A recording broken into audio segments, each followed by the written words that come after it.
కడప జిల్లా కేంద్రంగా mining mafia రెచ్చిపోతుంది. అక్రమార్కుల ఆగడాలు శృతిమిస్తున్నాయి.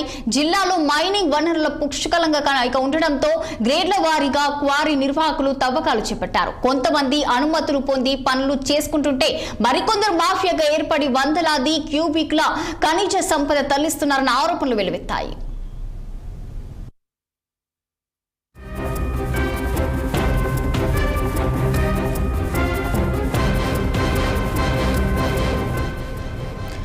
కడప నగరం సమీపంలోని నానపల్లితో పాటు పులివెందుల, వేంపల్లి, పెండ్లిమరిలో మొత్తం 7 మైనింగ్ క్వారీలకు ప్రభుత్వం తొలుత అనుమతులు మంజూరు చేసింది. అనంతరం వాటిలో 5టిని రద్దు చేయగా మిగతా 2 మైనింగ్ కేంద్రాలను కూడా పెనాల్టీ వ్యవహారాల్లో అవకతవకలు జరిగినట్లు అధికారులు గుర్తించారు. ఈ నేపథ్యంలోనే గత 10 సంవత్సరాలుగా అటు అధికార ప్రతిపక్ష పార్టీ నాయకులు మాఫియాగా ఏర్పడి గ్రావెల్స్ తో పాటు ఇనుప సంపదను కొల్లగొట్టినట్లు స్థానికులు ఆరోపిస్తున్నారు.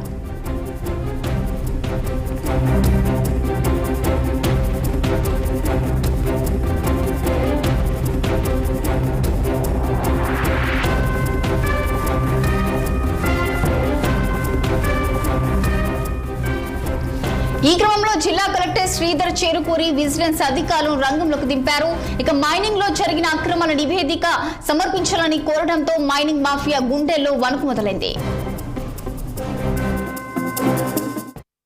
పూర్తి సమాచారం మా కడప జిల్లా ప్రతినిధి యూసుఫ్ ఫోన్ లైన్ లో అందించేందుకు సిద్ధంగా ఉన్నారు. చెప్పండి యూసుఫ్, మరి దీనికి సంబంధించిన పూర్తి డీటెయిల్స్ ఏంటి?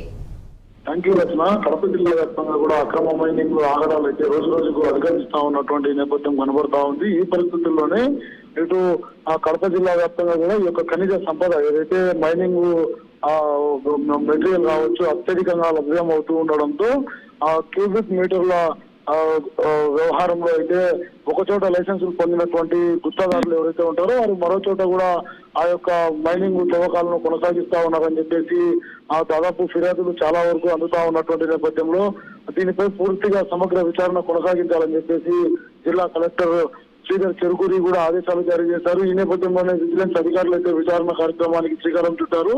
దాదాపు జిల్లాలో పెళ్లిమరి కావచ్చు, వేంపల్లె కావచ్చు, ఇటు పులివెందులు కావచ్చు, ఈ ప్రాంతాల్లో అత్యధికంగా మైనింగ్ ఉంది. ఇక్కడ దశాబ్దాలు తరబడి కూడా మైనింగ్ మీద ఆధారపడి చాలా మంది కూడా జీవనోపాధి పొందుతా ఉన్నటువంటి నేపథ్యం అయితే దీన్ని అక్రమదారుల్లో కూడా కొంతమంది అక్రమదారులు ఎవరైతే ఉన్నారో వారు అక్రమంగా తవ్వడము, వాటినంతా తరలించి సొమ్ము చేసుకోవడము ఈ విధంగా కొనసాగిస్తా ఉన్నారు. ఇవన్నీ కూడా మైనింగ్ అధికారుల పరిశ్రమలో జరుగుతా ఉన్నాయని చెప్పి ఆరోపణలు కనబడతా ఉన్నాయి. ఇక్కడ సక్రమంగా మైనింగ్ అధికారులు కూడా విధులు నిర్వహించేందుకు కూడా సుముఖత చూపిస్తా ఉంటారు.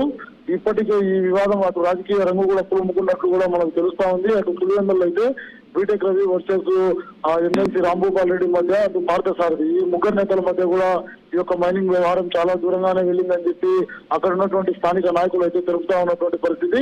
మరోపక్క కడప నగర అతి సమీపంలోని నానాపల్లి ఏదైతే చిన్నచో గ్రామ పొలం 919/1 సర్వే నంబర్ సంబంధించినటువంటి వ్యవహారము ఇక్కడ దాదాపు 7 క్వారీలకు అనుమతులు గతంలో మంజూరు చేసినటువంటి నేపథ్యంలో గత ప్రభుత్వంలో హయాంలో ఎవరైతే ఇక్కడ అక్రమ మైనింగ్ కు పాల్పడుతూ వస్తా ఉన్నారో వారంతా కూడా బినామీ కంపెనీలను సృష్టించి లీజుదారుల వద్ద నుండి బలవంతంగా వారి వద్ద నుండి ఆ యొక్క క్వారీలను తమ ఆధీనంలోకి తెచ్చుకొని ఇక్కడ విచ్చలవిడిగా కొండలు అయితే దాదాపు ఆ కొండలన్నింటిని కూడా పిండిని చేశారు. కొండలన్నింటినీ కూడా కొల్లగొట్టారు. ఇక్కడ ఉన్నటువంటి మట్టిని అంత అక్రమ లేఅవుట్లకు తరలించారని చెప్పి ఆరోపణలు వినవస్తా ఉన్నాయి.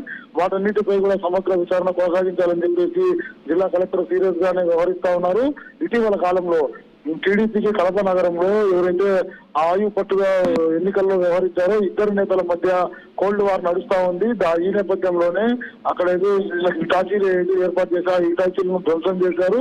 దాదాపు 10 మంది గ్యాంగ్ గా వెళ్లి అక్కడ నుండి మైనింగ్ వెళ్ళేటువంటి లారీలను అడ్డుకున్నారని చెప్పేసి చిన్నచోక్ పోలీస్ స్టేషన్ లో కేసుగా నమోదైనటువంటి వ్యవహారం.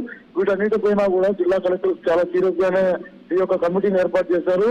పూర్తి స్థాయిలో ఎన్ని క్యూబిక్ల మేర ఇప్పటి వరకు అక్రమంగా ఈ యొక్క మైనింగ్ ను తరలించాలన్నటువంటి నివేదిక మాకు ఖచ్చితంగా పట్టిక రూపంలో సమర్పించాలి. ఎవరెవరు ఎక్కడెక్కడికి ఈ యొక్క మైనింగ్ అంతా తరలించారు, ఈ మట్టిని ఎక్కడికి తరలించారు, దానికి వెనుక ఎవరు ప్రమేయం ఉంది, ఏ అధికారులు దీంట్లో ఇన్వాల్వ్ అయ్యారు అన్నటువంటి పూర్తి డేటాను కూడా తమకు సమర్పించాలన్నటువంటి యొక్క ఆదేశాలను అయితే ఇప్పటికే జిల్లా కలెక్టర్ శ్రీధర్ చెరుకూరి ఆదేశాలను జారీ చేసినటువంటి నేపథ్యం. ఇప్పటికే ఎవరైతే అక్రమ మైనింగ్ కు పాల్పడ్డారో వారంతా కూడా ఇప్పుడు గంటలు ఎత్తుతా ఉన్నారు. చాలా మంది రాజకీయ నాయకుల వద్దకు పరుగులు తీస్తా ఉన్నారు. ఈ యొక్క కేసులు తమపై బనాయించకుండా కాపాడాలి అని చెప్పేసి కోరుతా ఉన్నటువంటి పరిస్థితి.